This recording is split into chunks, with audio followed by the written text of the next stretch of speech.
24/7 এই হচ্ছে AGT live 24/7 This is AGT Live 24/7 সূর্যের তেজস্ক্রিয়তা থেকে কিছুটা উপশমের জন্য এবং ফল দানে মাঠে নেমেছে বিশ্ব হিন্দু পরিষদের আমবাসা প্রখণ্ডের পরিচালকরা।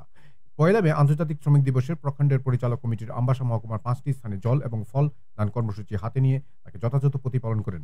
বাজারে আসা সকল স্তরের ক্রেতা বিক্রেতা পথচারীদের কিছুটা স্বস্তি দিতেই এই উদ্যোগ বলে জানান উদ্যোক্তাদের একজন Bimal Chakraborty.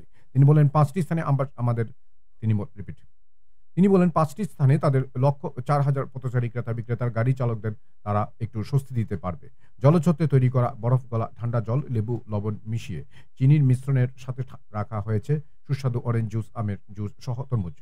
Bureau report, AGT Live 24/7।